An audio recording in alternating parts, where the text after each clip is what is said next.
Ole Miss fans need a hotel for the game weekend? Many OTAs keep all the commissions, but at Fan Plans, you still get your loyalty points, receive direct confirmation from the hotel, and you support Rebel Grove.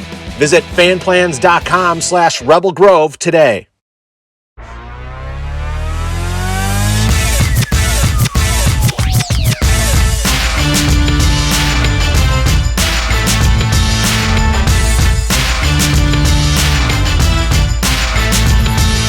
Welcome into another edition of the Mason Brooks Show, presented by The Rogue. I'm Neil McCready. That is Ole Miss offensive lineman Mason Brooks. Back from the open date, the Rebels still ranked 11th. We're taping this on Sunday midday, and I just saw the latest parts of the latest AP poll. The 11th ranked Rebels will entertain number 10 Alabama on Saturday, 2:30 on CBS. Alabama, of course, loses a 32-31 dramatic game in Baton Rouge last Saturday night, I should say. You guys are listening to this on Monday. Saturday night in Baton Rouge, crazy game. We'll talk to Mason about that and a lot of other things as well. First, I want to tell you that we're brought to you by The Rogue. It's your destination for fine men's clothing. Their stylist hand-select pieces from top designers, from work to lifestyle to nightlife. There's the perfect something for everyone at The Rogue. All the best items from Peter Millar, Martin Dingman, Jack Victor, Halsey, True Grit, and so many other brands. The Rogue's been delivering fine men's clothing for more than 55 years. Their classic style, their attention to detail, their commitment to excellent service continues to make The Rogue a special place to shop and stop. Visit them at 4450 I-55 North in Jackson or therogue.com. You can also check them out you can send them an email at info@therogue.com. Mason, how are you? I'm fantastic. How are you? I'm good. How was your go ahead. I was just going to say, when's the last time you heard 10th ranked Alabama plays 11th ranked Ole Miss? It's kind of weird coming out of your mouth, isn't it? You know, it's really weird. I was thinking about that exact thing as I was stumbling through the ad read. I was like, when was the last time Alabama was ranked double digits? I mean, it's been forever. Do the math on that. Do some research. Get back to me. You want to hear Give me some homework. You want to hear a crazy stat? Talk to me. In the last, I think it's 15 years, but I could be off a year. For the people out there who are sticklers for this stuff, God bless you. Just whatever. Alabama has played 3 football games in the regular season where they were basically eliminated from the national championship hunt. 3. This crazy. This 15 year, years. They're going to double that here this season because right. Realistically, they're not competing for the national championship. Right. It's remarkable. Sure. I mean, it is remarkable that's the level of consistency that program has had. It has been the standard bearer for the longest time, to the point that still, when they lose a game, even in a year like this one, when they're more mortal than they normally are, when you watch them lose, right, you're like, son of a bitch, they lost. All right. That's how last night at LSU, I was like, just like in awe. I was like, damn, man, like, excuse my language, but I was just like, dude, like, I was literally just like sitting there with like a gaped mouth, just like, wow. Like, and I was telling people all week, I said, man, this team in Baton Rouge, credit to them. As much as I, don't like the Tigers, man, they got a good squad, and that quarterback's good, and they got a good D line, and I don't know, man. I knew it was gonna be a toss up. I didn't think it would be that much of a toss up, but I knew it was gonna be a toss up, and well, that freshman linebacker Perkins, the same kid that gave you guys Harold Perkins. He was committed to Texas A&M. That kid is legit. Like, mark my word. I don't know if we talked about it the other week. That kid is the real deal. And I'm just going to sit here and just gas other people up. But that kid is talented. And he was talented in Texas. And I remember seeing him in Texas and seeing he was going to Texas A&M. Part of that, that hefty class that they had, what Kiffin had to say about all of that. But, ended up flipping LSU and he hit his stride. I think, he's hit his stride as the years gone on, but I think they found a star in number 40. So yeah, you don't have to gas him up. I mean, you can just watch the games on TV and go, okay, well, they can't block him, and they can't block him, and he's just so disruptive. He gave Alabama absolute fits. Let me get your thoughts on this, because I was watching the game. I'm sure you were watching the game with your people too. I was watching the game with my son and my wife's coming in and out because she's like, Alabama's going to win. You already know how this is going to end. Alabama's going to win.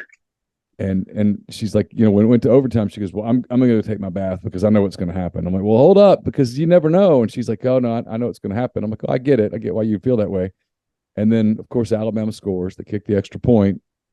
And before you can even blink, LSU's in the end zone. Oh, my gosh. And I'm like, oh, son of a bitch, they're going to go for two. I couldn't believe it. What was your thought when they went for two? And as a player, are you like, hey, let's go take this thing? Or are you like, man, this is real risky to put the game on the line right here when we don't have to? I don't understand why Bama went for two.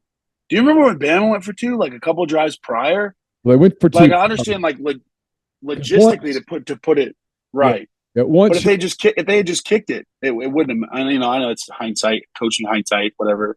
But no, when they went for two, I was like, oh, like this is why on earth are they going for? And like he was freaking out, like they were trying to get the box set.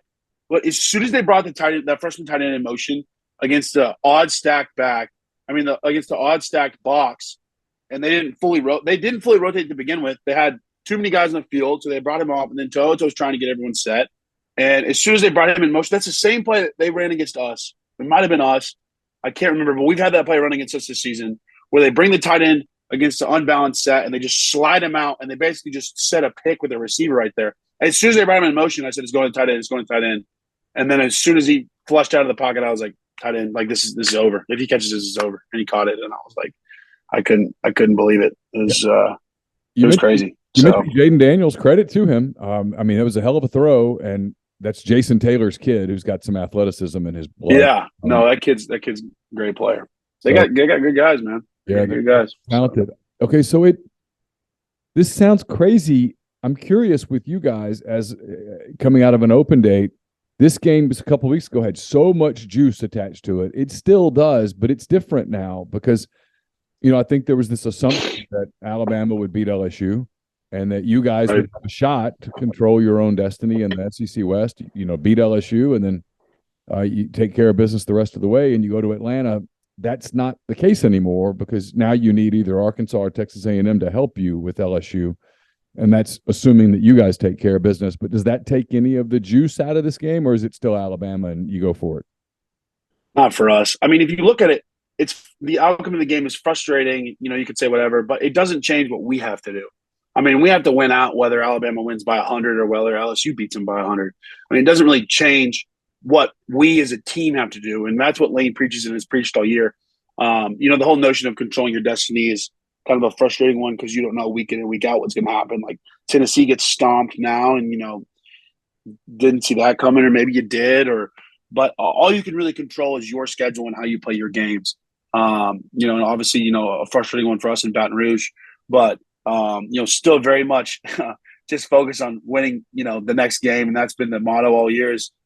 This game's the most important game because it's the next one on the schedule. Whether it's Troy or Central Arkansas or, UK or Bama. And I think, the implications that this game has, for Lane, obviously, and for a lot of these people coming from there, Thornton was there and, a lot of these guys, have just mixed feelings. This is a very intense game for them. And then obviously, the pedigree that Alabama brings, especially coming into here. I think a lot of the guys, we're excited for game day or whatever, maybe come here, but we don't really care. At the end of the day, like this team, and for the fans that have watched this team and watched us play this year, this is a gritty team made of a bunch of guys, from different places that just want to, kick tail. And so I think that, the same, mantra that, we are, the gritty sort of team, the SEC West, kind of reigns true. So I think the guys are pumped. So what'd you do in the open date? What did you guys do? Did you get some time off, and what'd you do? Yeah, I haven't got a weekend in Oxford in the fall yet, and I'm a pretty mellow guy, being kind of old. So it was good to kind of, do a little bit more Oxfordy stuff with my buddies and, able to get, some food and go to a sports bar and, watch the game and just kind of spend some time, some downtime with the guys. And, a lot of the guys were scattered, going home and stuff. And so the roommates I still had here. It was fun to just kind of spend some time with them and get caught up on cleaning and homework, which sounds less fun, but is still fun. But just to be able to sleep and watch some ball and just feel like you have a somewhat semblance of a normal weekend, so to speak. Now, I love playing college football. There's nothing like it. I wouldn't trade it for anything in the world, but definitely nice to have a little bit of downtime and just watch the games and enjoy it without all the stress that comes with it. It was pretty fun. So we had a raging debate on rebelgrove.com last week. Let's hear it. About Christmas decorations. Because I admitted that because of what I do for a living and weekends and such, I knew next weekend I'd be tied up with Ole Miss opens its basketball season on Monday night, but they've got a game on Friday night. You guys have a game on Saturday. Sundays are busy, as you know. Right. The next weekend, you guys travel to Fayetteville. I'm going to Fayetteville to cover the game. Also have 2 girls there, so I'm going to see family. Yeah. Right. So that weekend's out, and then after that, it's like boom, Thanksgiving. 4 days later, 5 days later, right? And so it was like, okay, right. Well, if you want to do, let me rephrase that. If your wife wants to put Christmas stuff up, now's the time. And people are having this debate about, no, it's too early. You can't do it before Thanksgiving or whatever. Where do you fall on this very heated, passionate debate topic? That is shaped. We were talking about it. People are going to vote on this on Tuesday. I mean, this is people think it's going to be about inflation or Roe v. Wade. No, it's going to be about Christmas decorations. I know that. You know that. Of course, everyone knows that. That's what runs the United States right there. Absolutely. No, they're up on the square. The lights aren't on, but they're up. You can kind of see them start to go up. We were talking about it last night. After the LSU game, we were walking back to our cars. It's like kind of weird that all the Christmas lights are up, but they're not on. Just preparing in advance. And then Jeremy James, my roommate, and his girlfriend went to the store and came back with a bunch of Christmas decorations. And Jeremy's personality, and I was just kind of like, Jeremy, I didn't think you as much of a Christmas decorations guy. And he was like, well, Fuller wants to put them all up, and so then we had a debate as a household, and it was too early to put them up because we still had our pumpkins out. And so I'm gonna go with holidays is kind of where your heart is, and like my mom, diehard Christmas fan, growing up, so we put it up. See, we were a Thanksgiving family because we were a very regimented family. I think the Christmas music started playing the week of Thanksgiving, which my mom had a whole CD she burned back when you burned CDs. And then it turned into 50 CDs, and we would put them in the Blu-ray player and crank it on the stereo, and we'd have the tree going, and we had 50 billion ornaments. We'd spend a whole day just putting up ornaments. And every year my mom would, oh man, it's too much work. We can't do this. And then we would always end up doing it. But no, we were definitely a diehard hot cocoa in the day after Thanksgiving, in Texas when it's 85, we were full Christmas family. So I have no shame for the people that want to start their Christmas early, especially after a long, hard year. As I get older, I realize that fun times, especially times relaxing times are sometimes hard to come by. So, if you want to jump the gun on Christmas and just bypass Thanksgiving, which is arguably, for a larger person, cordially not calling myself fat. Thanksgiving might be some people's favorite holiday. I'm not pointing any fingers, but some people might really like Thanksgiving for the festivities, not just for the food. But, if you want to just bypass that and go right to the presents, so be it. All right. We've had the Thanksgiving debate as well. And look, I like Thanksgiving fine. It's fine. It's fine. It's fine. My only thing about Thanksgiving, Mason, and you've admitted that you really enjoy the meal. So here's my question. If we enjoy that meal so much, turkey and dressing and the green bean bundles and the sweet potatoes with the green bean bundles. You don't do those? Oh yeah, we do those every year. And the English peas with the cheese stuff on it and the roll. If that's such a great meal, yes. Why don't we randomly have it 4 times a year? Why do we just have it once? Why? Because here's hold up. Because we all do barbecue on the 4th of July, right? Okay. Yeah. Right? Everybody does that. Whether it's hot dogs, yeah. Burgers, hot dogs, or even briskets or pulled pork. Yeah. But you don't limit that to once a year. You don't say, hey, I had burger on the 4th of July. That's it till next 4th of July. No, you might have a burger again in 2 weeks. See, but burgers and hot dogs and barbecue is patriotic. You know what I'm saying? So Okay, but you don't limit that to patriotic days. see, but have it on a turkey, random Tuesday in March. turkey and corn and stuffing is not patriotic. It's pilgrimy. You know what I'm saying? Because that's what the pilgrims ate. So there's more of a. So the pilgrims ate once a year. hey, I don't. If you want to, start. There's always diet fads. If you want to start the pilgrim diet fad, like they got keto and whatnot. I mean, be my guest. I wouldn't like to eat it every year. I think it's definitely like the weirdness of like all the specific foods, like the stuffing and the cranberry, whatever jelly or whatever that big tube that they pour out that only sells at Thanksgiving. I'm with you though on attacking, good meals. I guess we could have good meals whenever. I think just the rarity that we have the meal makes it better. But it's the football. It's the football too. People forget, the football and also, the turkeys and whatnot. But I also just think it's good because like how it was for me, it was always like my birthday in October, then Halloween, then Thanksgiving, then Christmas. So if I could when I was in like grade school, if I could just make it to October, it was all downhill for there. It was so from there, yeah. That's been my motto since a kid, So, what other games did you watch yesterday? I know you watched LSU. What else did you watch?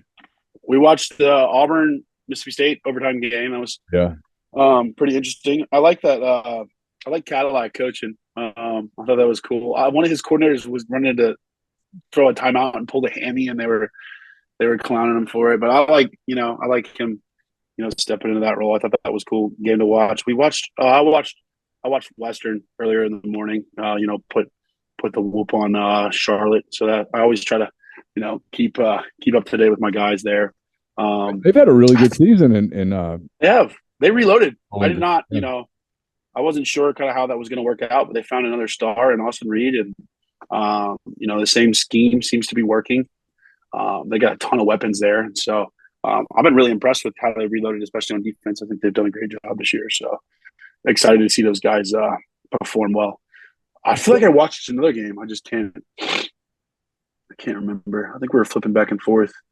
Dude, did you see game days at UT again? I saw that. Yeah, for TCU now 9-0.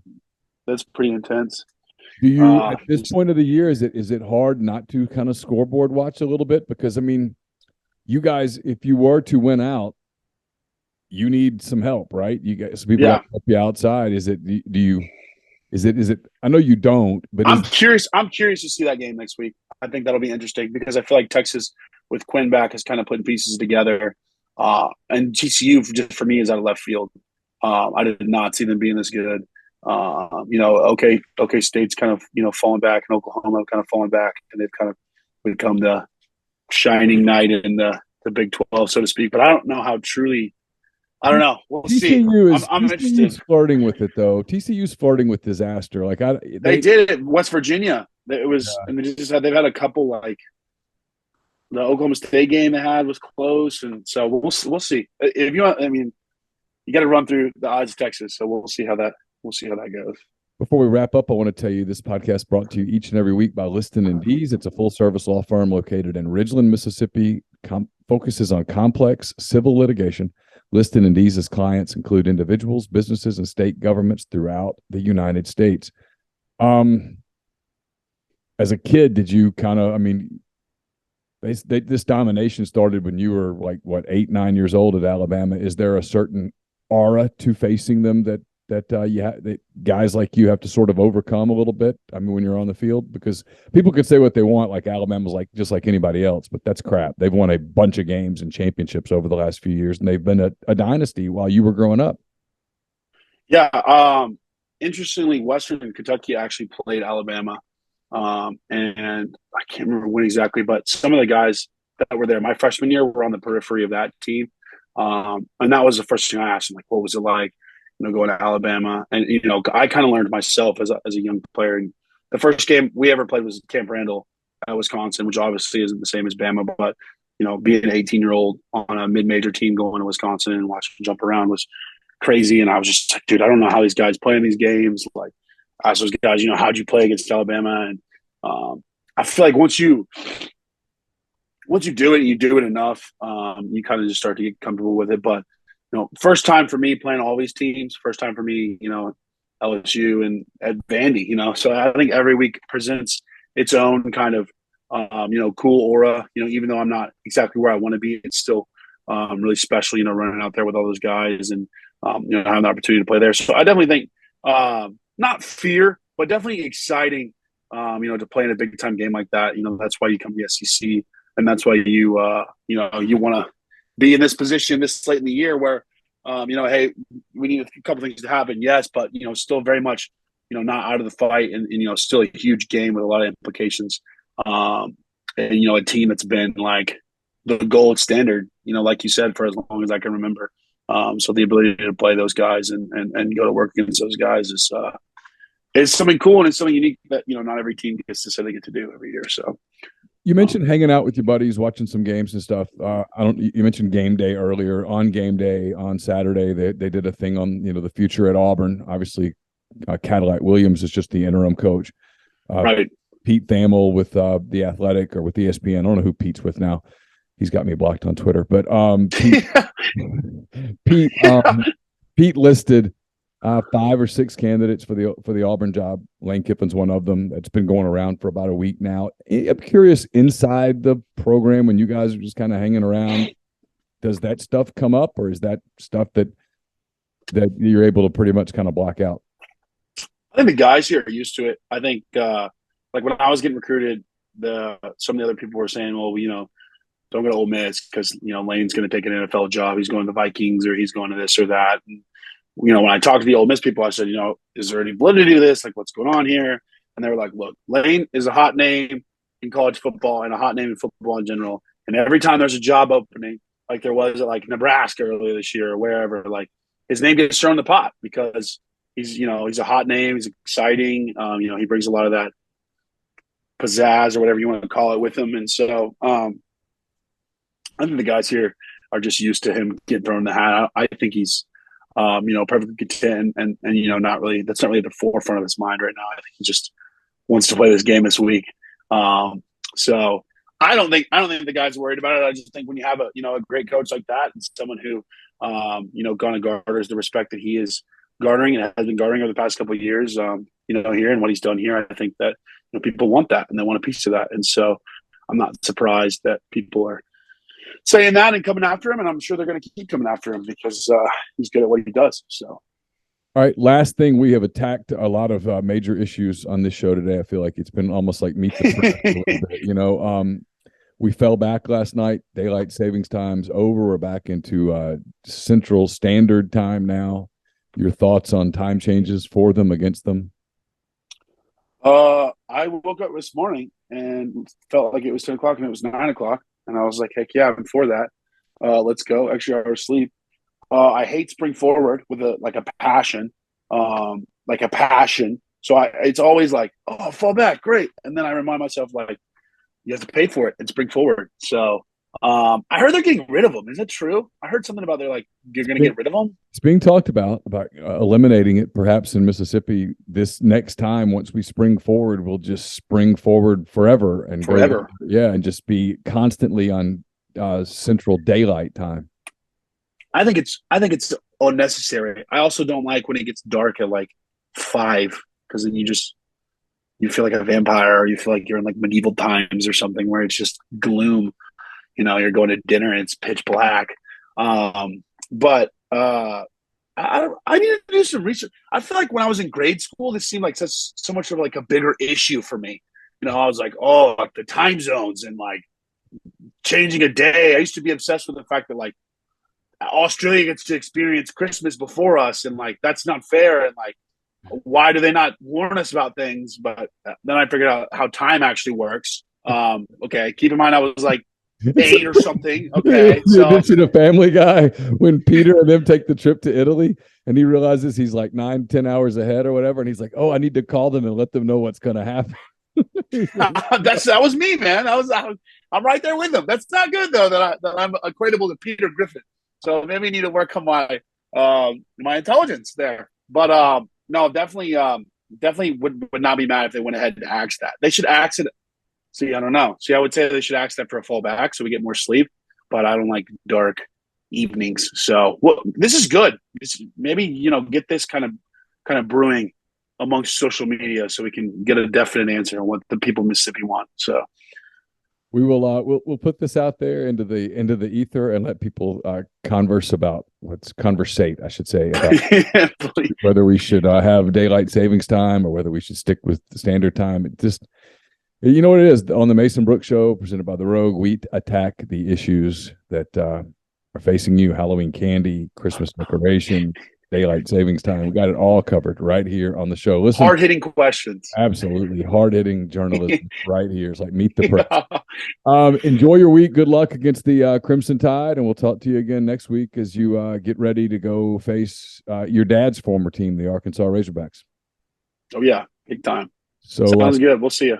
For Mason Brooks, I'm Neil McCready. That does it for this edition of the Mason Brooks Show presented by The Rogue. Don't forget therogue.com. Check them out on the internet. Make sure you tell them how much you appreciate them making this show possible. Until next time, take care.